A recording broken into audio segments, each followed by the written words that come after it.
Attention BetMGM customers. Have a friend who loves sports as much as you do?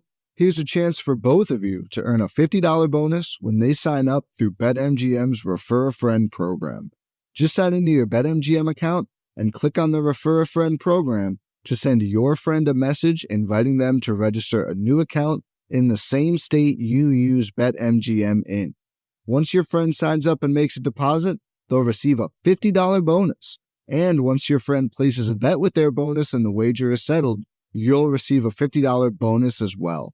Share the excitement and get a $50 bonus every time you refer a friend to BetMGM. BetMGM and GameSense remind you to play responsibly and offer resources to help you make appropriate choices. Visit BetMGM.com for terms and conditions. Must be 21 years of age or older to wager. Washington, D.C. only. New and existing customer offer. All promotions are subject to qualification and eligibility requirements. Rewards issued as non-withdrawable bonus bets. Bonus bets expire in 30 days. Please gamble responsibly. Gambling problem? Call 1-800-GAMBLER.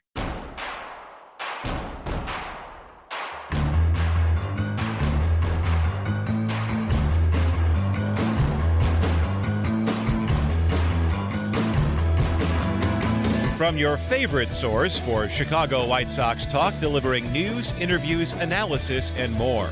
This is the Sox Machine podcast with your hosts, Jim Margulis and Josh Nelson. Thanks, Rob, and welcome to a new Sox Machine podcast episode. I'm your host, Josh Nelson, and it's Wednesday night, March 8th, 2023, as we record a new episode.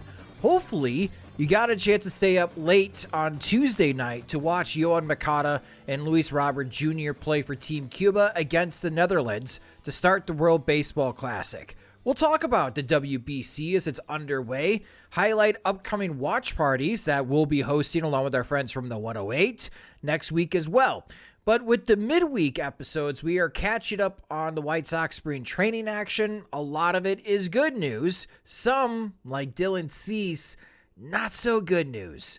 So let's get started. And joining me is the managing editor of SoxMachine.com. It's Jim Margulis. And Jim, when it comes to spring training impressions, I think a great place to start, after so many of our listeners and followers at Sox Machine, they want to talk now about what's happening on the field and not so much what's happening off the field. And I can't blame them, especially with how well Oscar Colas has been performing in spring training. We knew that he was the favorite to be the opening day right fielder pretty much because nobody else was available or is available based on the White Sox front office.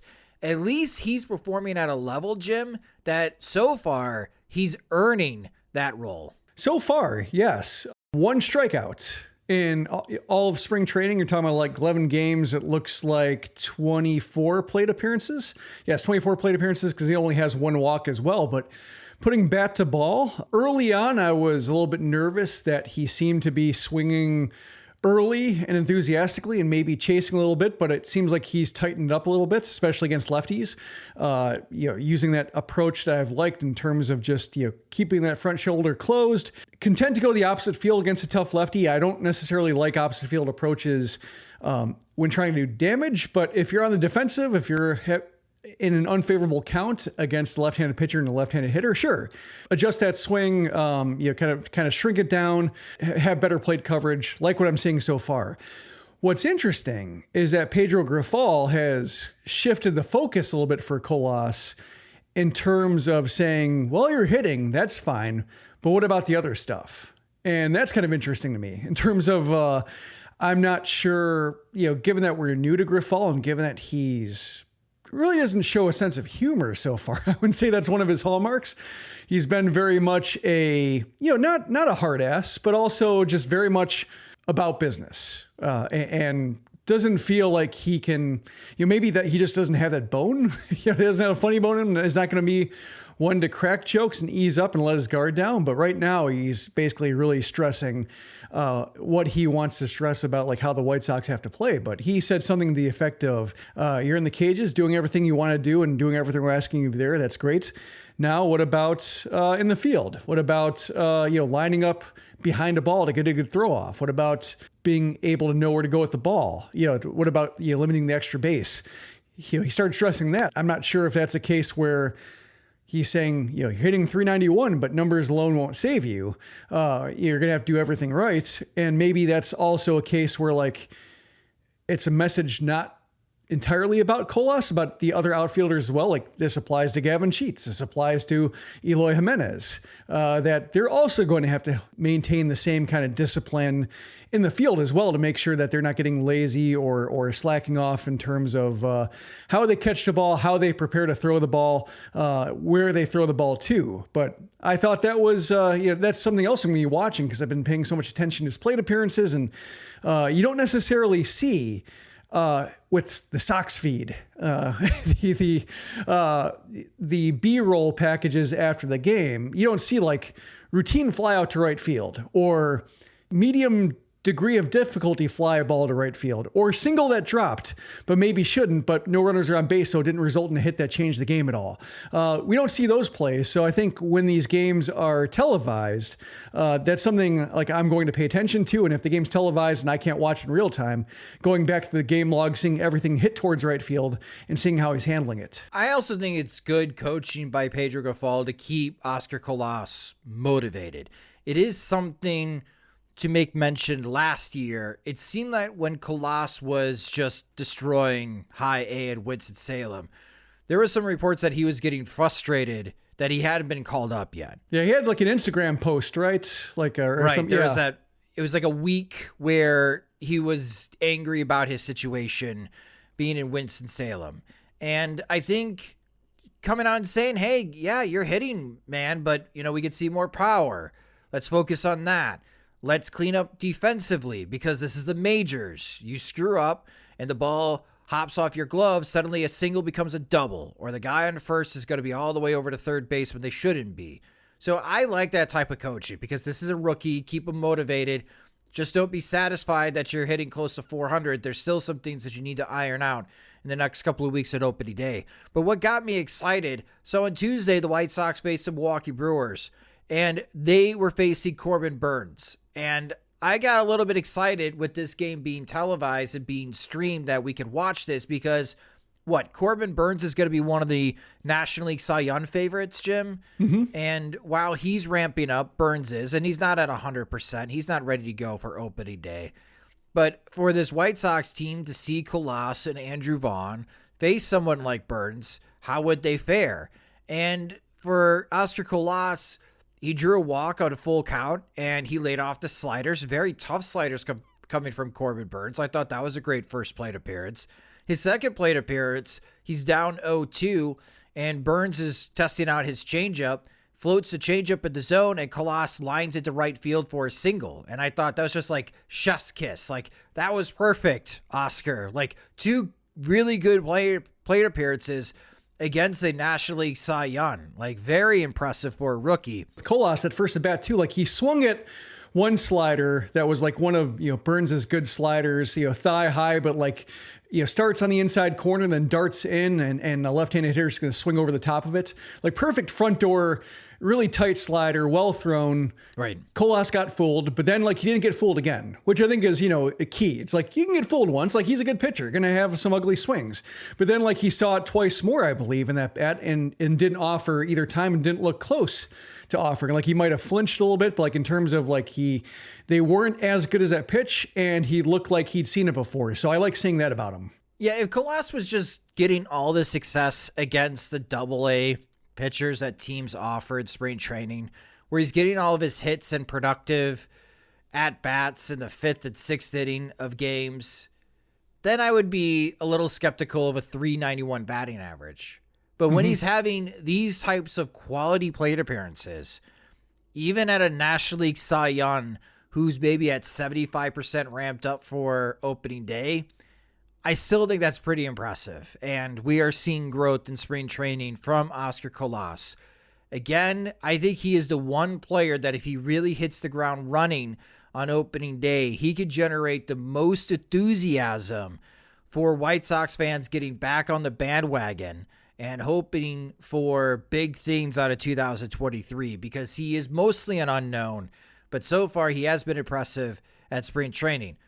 moving back over to Andrew Vaughn against Corbin Burnes. We previewed the first base position. We talked a lot. I talked a lot about the struggles for Andrew Vaughn against the slider in his first 2 seasons. And Jim, with runners on second and third, Corbin Burnes 0-1 spins a slider and it's dropping low and out of the zone.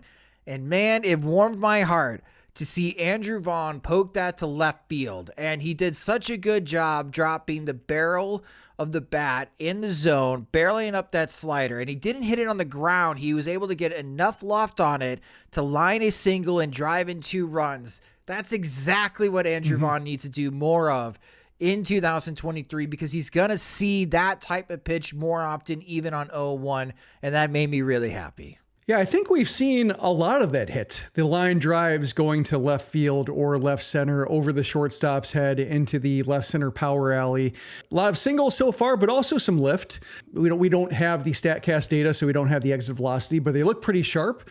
Even if they're, off the end of the bat a little bit, they have enough life to, clearly get there.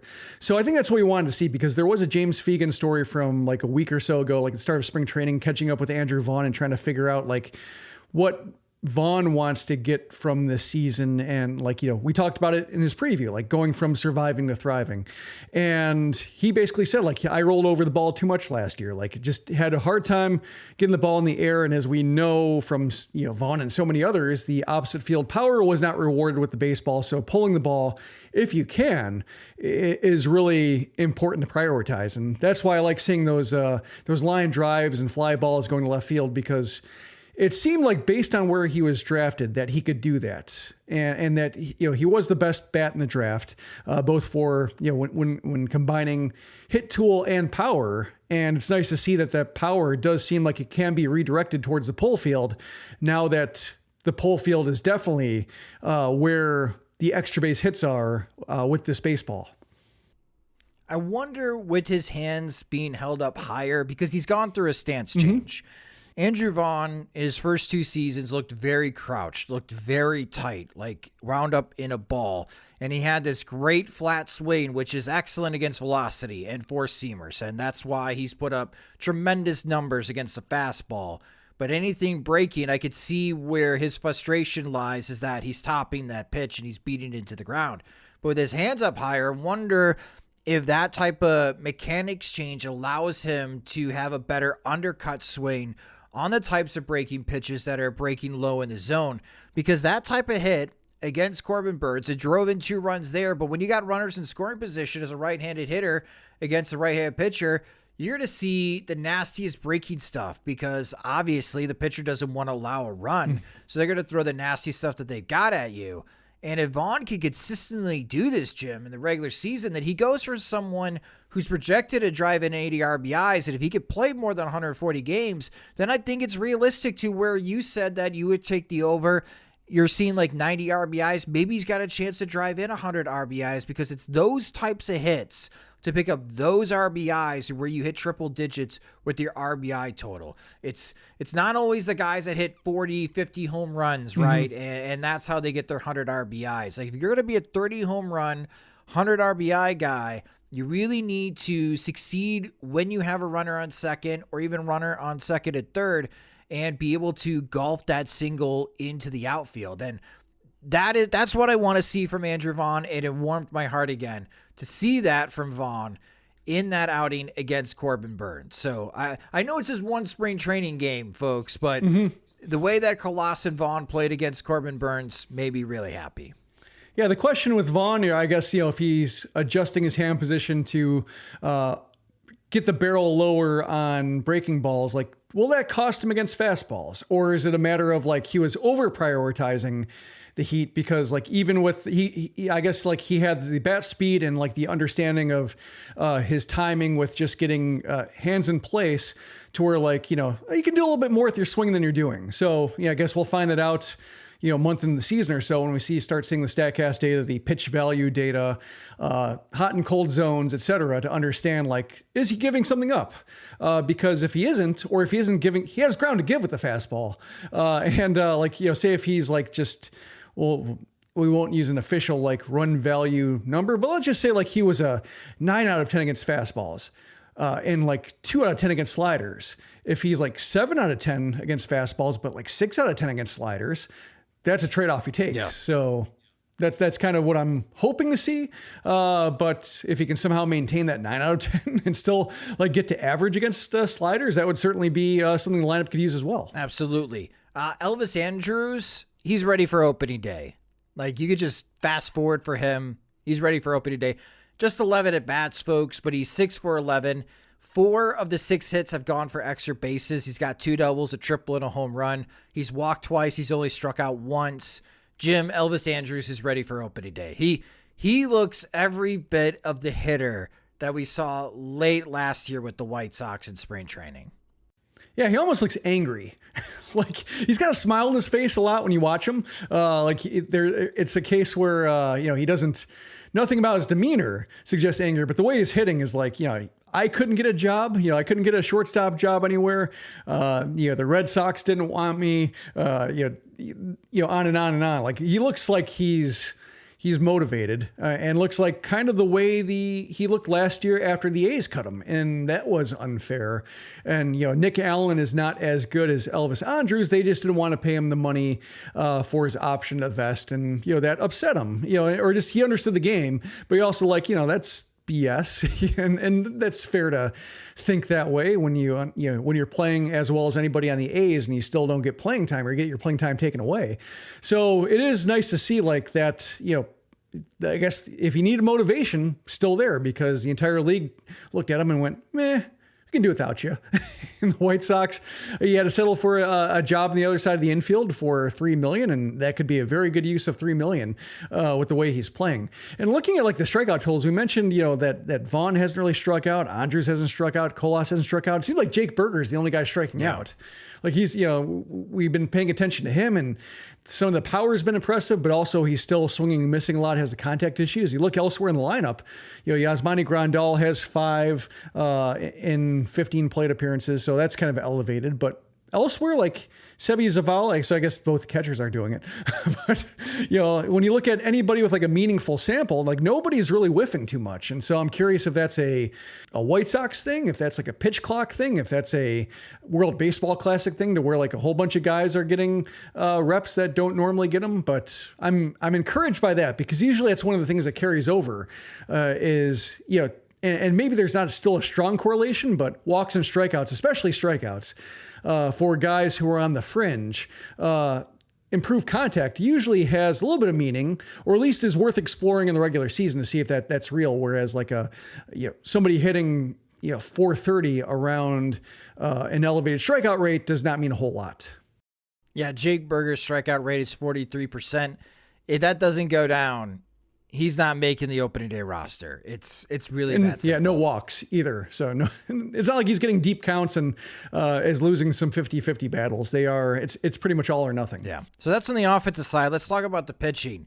And for 2 starting pitchers, a tale of 2 different stories here.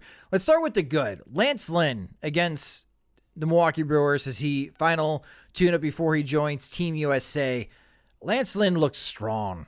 4 innings, 2 hits allowed, no runs allowed, 1 walk, 5 strikeouts, and 40-some pitches. You mentioned that Elvis Andrus is hitting angry. It looks like Lance Lynn is somewhat pitching angry. Maybe angry at the way 2022 went for him because of dealing with the injury and really struggling after the injury. Didn't really find his groove until it was pretty much too late for him and the White Sox last year. Lance Lynn's looking good. Yeah. And the slider has a lot of movements. It does. Yeah, it's not the curveball, but it's a slider. Like, there were some at bats against the Brewers where they kept fouling pitches off. Foul, fastball, cutter, 2-seamer, all dinking him. And then like the slider came out and that got the swing and miss he was looking for.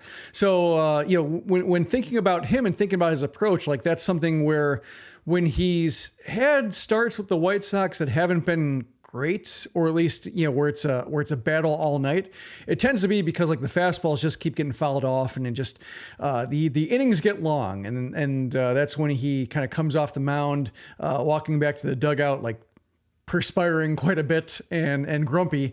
He's normally grumpy, but just like the amount of, exertion is the only thing that's different between like him angry at the hitter for wasting his time and angry at a hitter for making him work too hard. But the slider was nice to see, especially since, sliders usually don't move all that much, or they can be elusive in, Arizona. So like seeing that.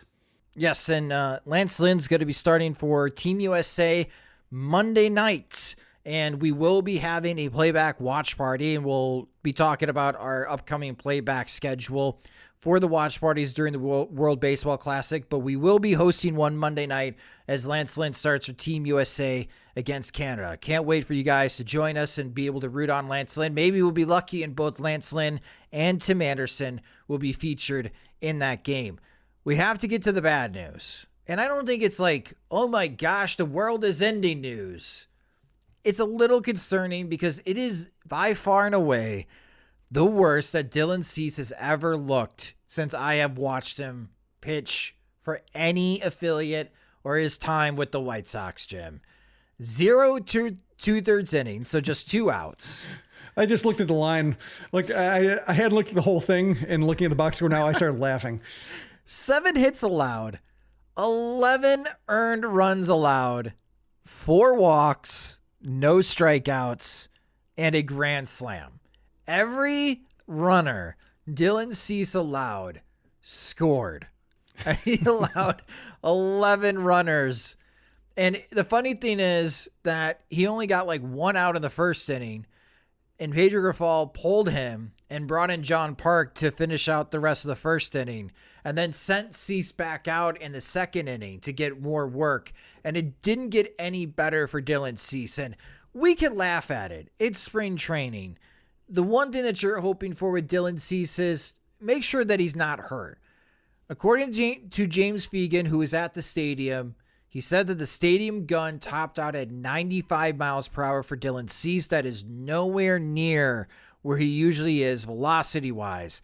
And pitching coach Ethan Katz did mention, Jim, before spring training started, that they're going to take it slower with Dylan Cease getting ready for the season, with just the taxing of the season that he had previously in 2022. They want to be mindful of the fact that they don't want to burn him out and possibly get him hurt with the workload that he had in 2022. And I think that's a sound strategy. He's got a couple more weeks left in spring training. He could take his time to get ready to go for the opening day start against the Houston Astros. But I think it's safe to say Dylan Cease is just not ready for opening day yet. And that's fine. And apparently it really came out against Kansas City Wednesday night. Yeah, I have to calculate that game score. Maybe I'll do that during the break. Just see exactly what it is. Because, not even a strikeout, so you don't even get points for that. I will have to do that. So stay tuned to see what number that comes up with. But how negative can you get in game score? I think, it's unlimited. I don't think it's like quarterback rating to where it goes to 0. Like, I think you can just keep going, but there's usually just a point where, it's not like the 1890s anymore where there's only one pitcher and he has to wear it for 9 innings. It's a case where they pull him pretty quick. So the damage is pretty minimal, but I will look that up or calculate myself since the box score does not have it yet. But 95 is concerning, not so much like in terms of like, he's not going to get better. Because Lucas Giolito, his velocity was down a little bit and he didn't sound too concerned. And, maybe there isn't a reason to be concerned yet. I don't want to overreact. It's definitely a case where see what it looks like after he builds up strength and then see if there's that kind of late spring dip that people talk about, the dead arm period, and then see if he gets it back by opening day. But it does paint a picture of what Cease looks like right now if he doesn't have his power. And we've seen the same thing with Lucas Giolito going from 94 to 92. Is a fine line he has to walk. Given that Cease is not really a command guy, and that he does deal with an elevated walk rate, it does make it very clear, at least to me. That's my first reaction to this is we haven't really seen Cease pitch at 95, and we probably don't want to, given where he is in his control and his command. Right now, he kind of gets by with more hammer than chisel, and he didn't have the hammer tonight, and so the Royals hammered him. One thing about Dylan Cease, though, when he has these types of bad outings, that he is very cerebral. He'll go into the film and see what he did wrong, and he will take this personally. I do not expect him to allow 11 base runners in his next outing and all of them to score. I don't expect that from Dylan Cease. It's funny because it's spring training. It's early. He's trying to get ready for the season.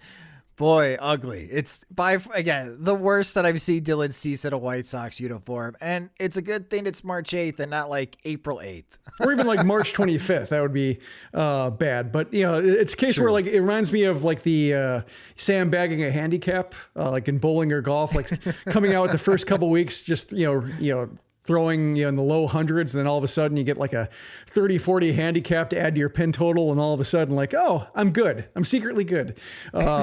Unfortunately, there's no such product here to where like, you can benefit from giving up 11 runs over 2/3 of an inning, 37.13 ERA so far. So that'll take probably the rest of spring training to get to the single digits, I'm thinking, because like he'll probably go 4 the next time, and then you're hoping for 5. So yeah, he's got some work to do to get that back under 10. Yeah, I'm not worried about that, but you're right. To get his ERA back to single digits, he's got some work to do. On the handicap thing, just a quick personal story. Last bowling league that I was part of, I got kicked out of it because they realized that I was try to be a rainer in the bowling league, and I sandbagged when it was figuring out your handicap night, and I purposely rolled like a 75 and 80, and I ended up getting like a 65. And next time I go out, I bowl like a 180, and in the first game, and yeah, they reported me. Yeah, that's you didn't do it. There's a limit. If you can bowl 180, you got to be like 150. Yeah, I took it to the extreme. And that was I'm last time I was in a right-handed. bowling league. Yeah. You're like Max Scherzer manipulating the pitch clock, like just Absolutely violating the spirit of the rule and making them have to have like rule number 5, section AB, because they've already gone through the alphabet once, doing all the various subsections of situations where the pitch clock can be violated because somebody just didn't want to play nice. That's you. Yeah, that was me. That was me in that bowling league.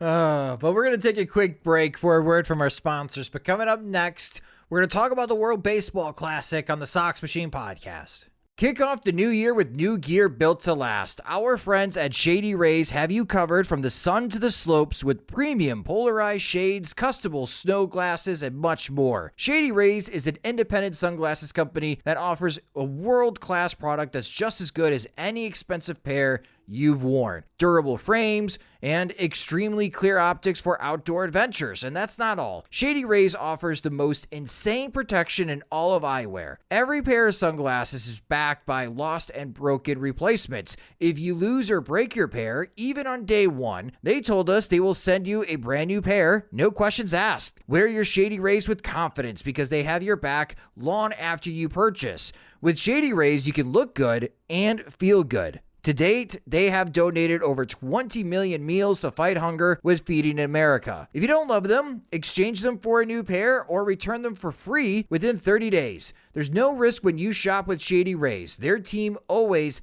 has your back. I actually have 3 pairs from Shady Rays because they just look awesome, and I'm very picky about my sunglasses. Sometimes I like to match my sunglasses with my outfit. I can be that way. And exclusively for our listeners, Shady Rays is giving out their best deal of the new year. Go to shadyrays.com and use promo code SOXMACHINE for 50% off 2 pairs of polarized sunglasses. Again, that's shadyrays.com, promo code SOXMACHINE. Try for yourself the shades rated 5 stars by over 200,000 people. Did you hear a Derek Jeter rookie card recently sold for over $600,000 on Golden Auctions? Golden is the leading and most trusted destination for some of the most significant pieces of sports and pop culture collectibles, and better yet, it's not just for high-ticket items. Golden's new always-on marketplace and weekly auctions start at just $5. That means collectors of all kinds can enjoy the same quality, convenience, and seamless user experience that Golden is known for. Whether you're looking to buy, sell, grade, or vault, Golden has something for everyone. Your one-stop destination for the love of collecting. Over the 3 most recent market crashes, sports cards have held a stable value. While the S&P 500 fell by an average of nearly 17% and bonds took a small hit, sports cards actually saw overall positive returns. Interested in selling your collectibles? Now is the time to do so.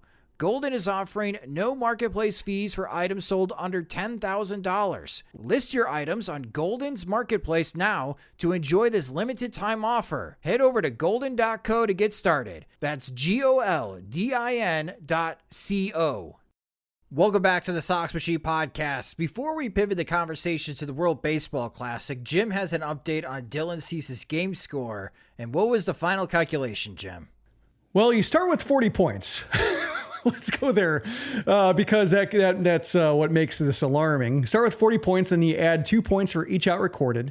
So he got 2 outs, so that's 4 points. So he tops out at 44 because he had no strikeouts. And then you start moving points. 2 points for each walk allowed, so that's -8. You remove 2 points for each hit allowed. That's 7, so that's 14. You remove 3 points for each run allowed. That's 11, so it's 33. Then you remove 6 additional points for each homer allowed. He allowed 1 homer, so that's 6 points. So he finished with -17. And just for context, the worst game score in any start last year was Kohei Arihara for the Rangers, who had -13 over 3 innings. The worst starts by a White Sox pitcher was Dallas Keuchel. You remember the game where he allowed 10 runs in the first inning? Yeah, back in April against Cleveland. Yes, that was -2. So that Keuchel start -2. Dylan Cease in his spring training start -17. Yikes! So let's hope that is the worst performance of 2023 for Dylan Cease. Hopefully that's the worst performance in his career. Hopefully that's the worst performance of any White Sox pitcher in 2023. It's only spring training. That's the good news. All right, so let's talk about the World Baseball Classic as it's officially getting started in Taiwan. You got Pool A teams playing against one another, and Cuba and the Netherlands kicked it off, and the Netherlands won that game 4-2. It was a entertaining game, especially if you stayed up for the first half. A really tight game before the Netherlands scored. They put up a crooked number. They scored 3 runs in an inning late. And for a White Sox fan watching Cuba, it was fun because you had Yoan Moncada and Luis Robert batting second and third in the lineup. Yoan Moncada was 0-3 with the walk. Luis Robert struck out in his first 3 plate appearances, but he did get a double. He was 1-for-4. So not the greatest start for the White Sox players in the World Baseball Classic, but still pretty cool to see because it's Cuba. This is the first time they're allowing major leaguers of Cuban descent to play internationally for Team Cuba. And it was cool to see Moncada and Robert lined up for Cuba, Jim. Yeah, not cool to see the way Robert was swinging, but with him, we talk about C struggling and, some performances being scary. We know that there are going to be games like this. There could be series like this. There could even be weeks like this. So, to me, it seems like I'd rather get out of your system.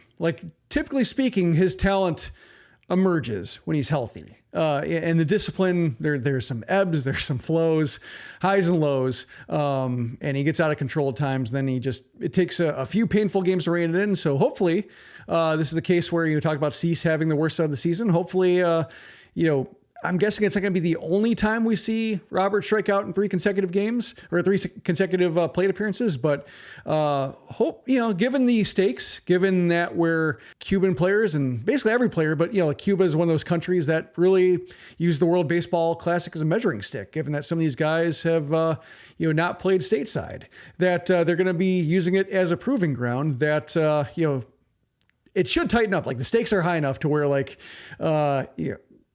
there should be real regular season consequences felt, even if it doesn't count towards his regular season totals. The Netherlands have a pretty strong infield. At third base, you got Drelliton Simmons. At shortstop, you got Xander Bogaerts. I thought that was interesting.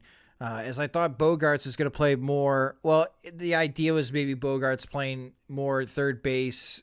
If Manny Machado is going to be DHing for San Diego, but Bogaerts will be the starting shortstop for San Diego, and he's the starting shortstop for the Netherlands. Then you have Jonathan Scope, who is playing second base, and then you have Didi Gregorius playing first base for the Netherlands. That's a pretty, for the World Baseball Classic, that's a pretty good infield from first to third. That makes the Netherlands pretty sneaky coming out of this pool group for Pool A and getting an opportunity to reach to the semifinals. But the one player that really impressed me while watching the game is Yariel Rodriguez, who was the starting pitcher for Cuba. And he went 4 innings, allowed just 3 hits, 1 earned run, walked 1, and he struck out 6. And Jim, he is a reliever in the Japan League. And he has this upper 90s fastball and a wicked slider. And this is something that I did not know until I was watching the broadcast. And those on Twitter chimed in as well, that I did not know that Cuba has a deal with the Japan League, that Cubans can play in that league and then return to Cuba freely, unlike the major leagues where you still have the embargo between the United States and Cuba, that they have to go through various means, eating passports, getting Smuggled. Smuggled in by Mexican cartels into the Dominican Republic, some really terrible things for Cuban ball players to reach the major leagues. I didn't know that deal existed between Japan and Cuba, that they could freely play. And this is why someone like Yariel Rodriguez, when you watch him, it's like, man, you should be in the major leagues. Like, you're 25 and you got this type of stuff. You look great. Like, you just froze Xander Bogaerts on a really nasty slider. The White Sox should pick up the phone and call you. But I didn't know this deal existed between the two countries.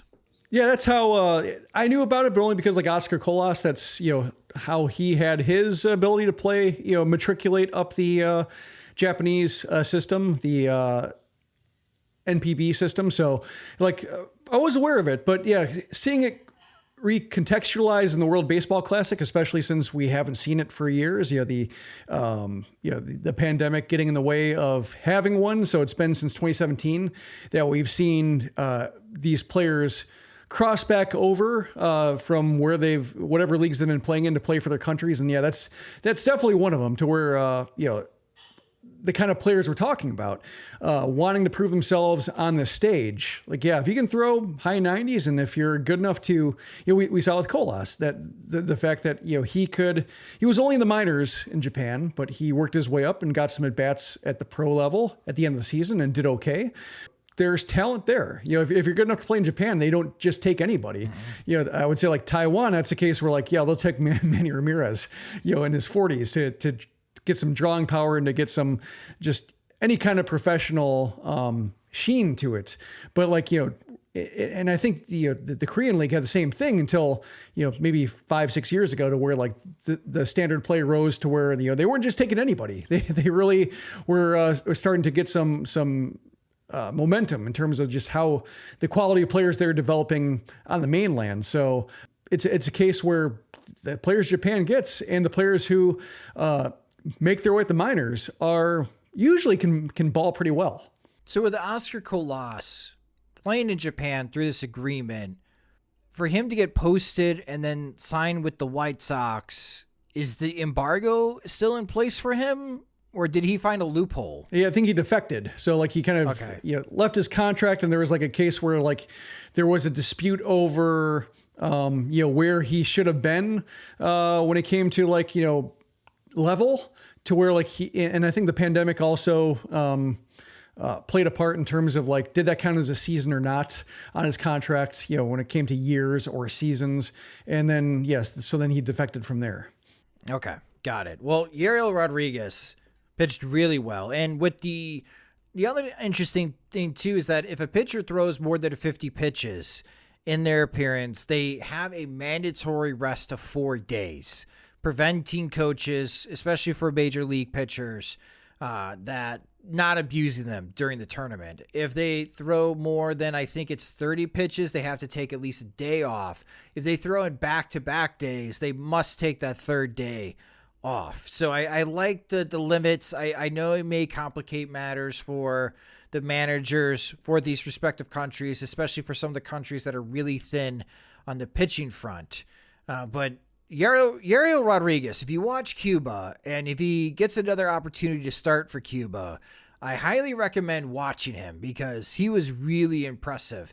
And this is going to be a great opportunity to see even more talents around the world that we don't often get to see either through the minor leagues or through the major leagues. But I want to chime in real quick about our upcoming playback schedule. Again, we'll be hosting virtual watch parties for the World Baseball Classic along with our friends from the 108. It's going to start on Sunday night, March 12th, as USA takes on Mexico. That's going to start at 9 p.m. Central Time. What's fascinating about this game is, well, two things. One, our friends Chirizi and Beefloaf are super excited for this particular game. They are very much on Team Mexico for this game. So I cannot wait to see what they have in store for us when they turn on their web cameras for the virtual watch party, Jim. The caps look good. I'm a big fan of their caps. Yeah, the caps do look good. I'm still waiting for my Tim Anderson jersey, so hopefully I'll have that in time. What's fascinating is that the game is sold out at Chase Field between USA and Mexico.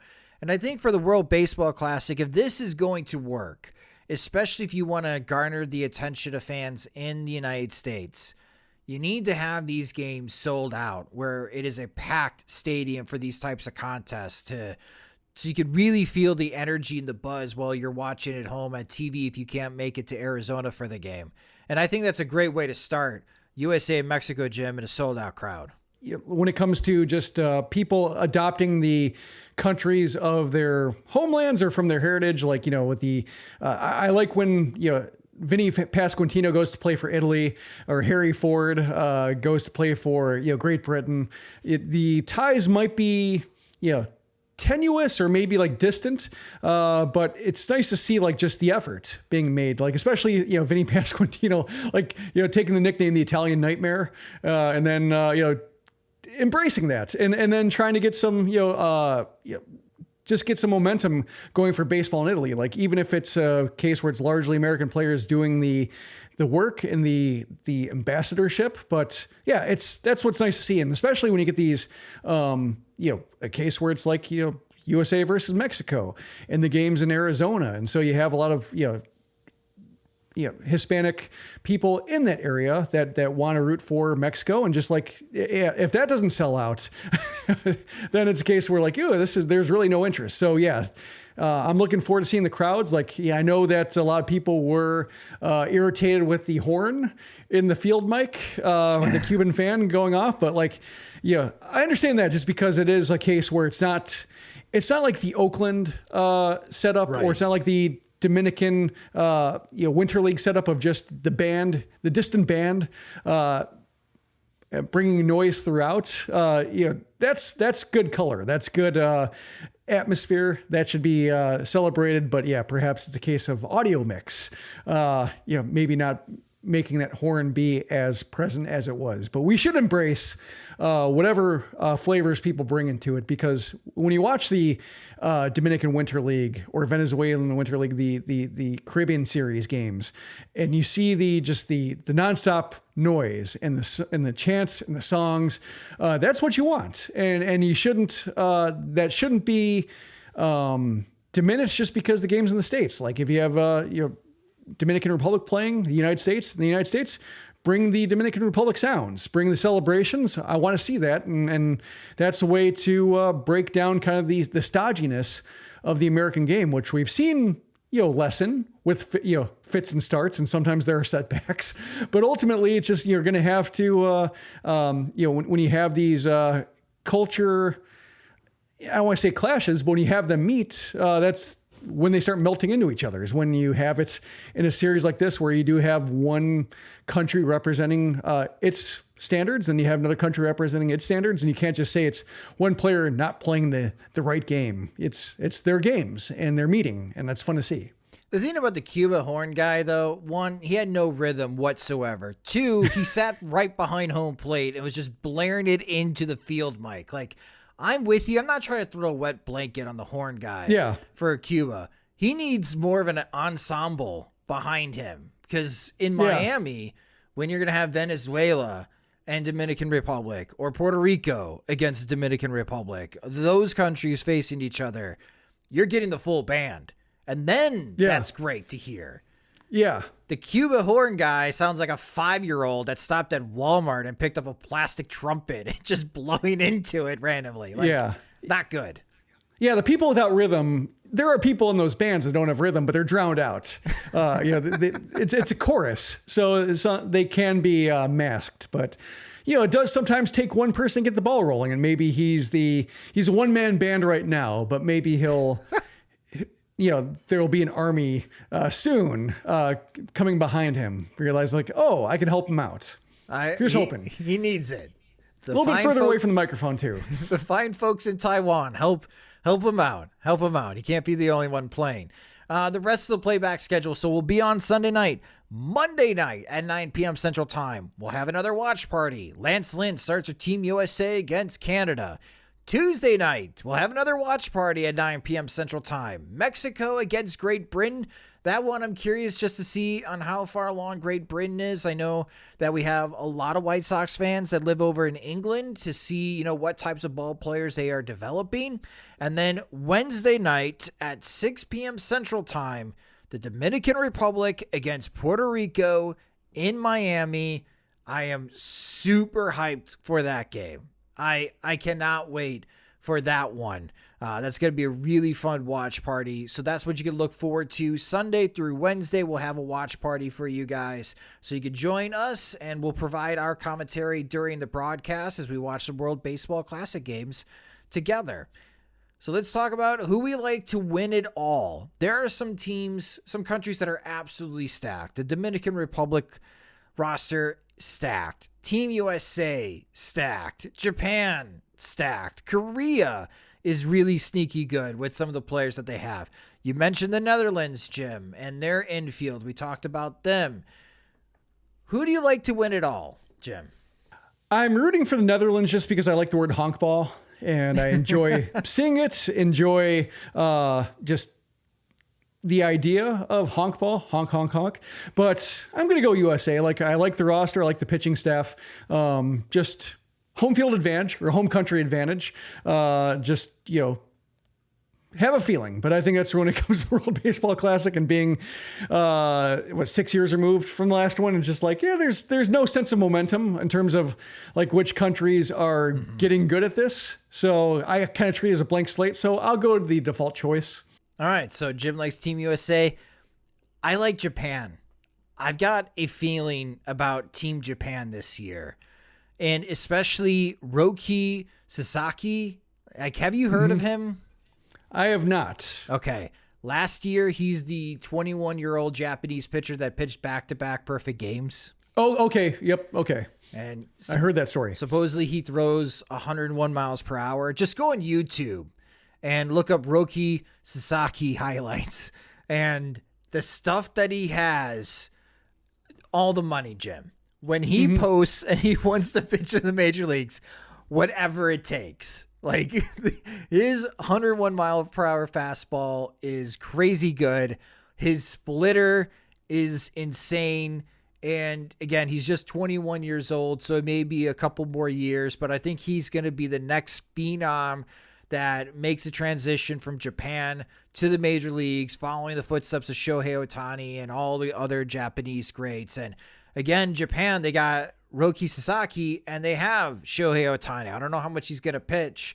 And they also have Yu Darvish that's on this team. I really like the pitching, and we're going to see excellent hitters from the Nippon Baseball League be part of the lineup as well, along with Shohei Ohtani. So that's why I'm going to go with Japan.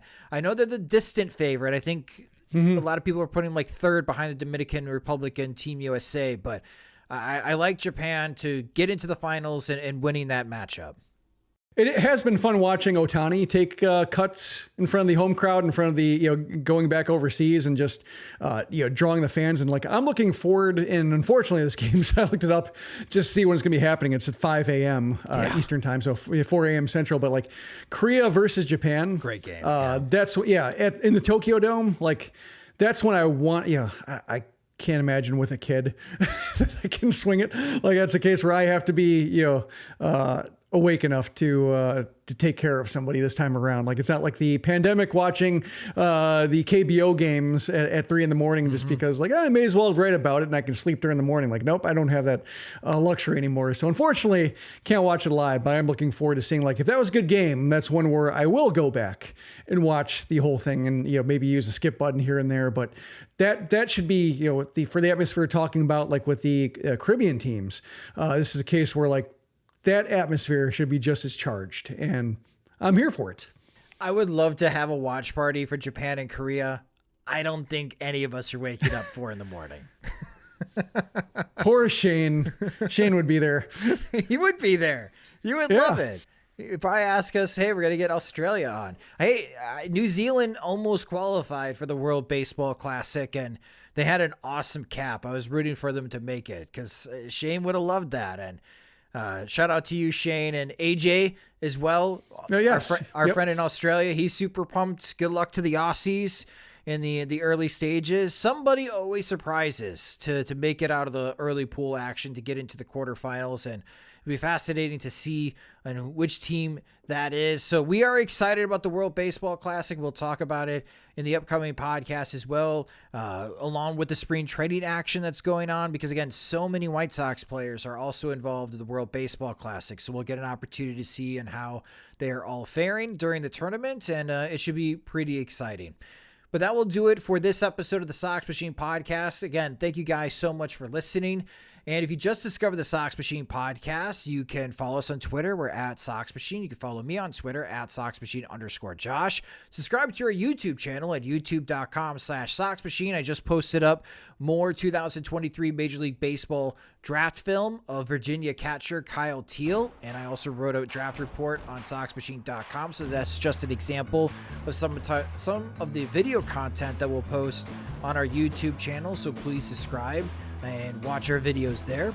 And if you are just subscribing to the Sox Machine podcast, you subscribe to the show wherever you listen to podcasts, such as Apple Music, and Spotify. If you enjoy our work and you would like more, you can help support us at patreon.com/Sox Machine, where our Patreon supporters, they get exclusive content, they get ad-free versions of both the podcast and website, and when we have new Sox Machine swag, they're the first ones to receive it. Monthly plans start at $2, or you can save with an annual subscription. Again, you can sign up at patreon.com/Sox Machine.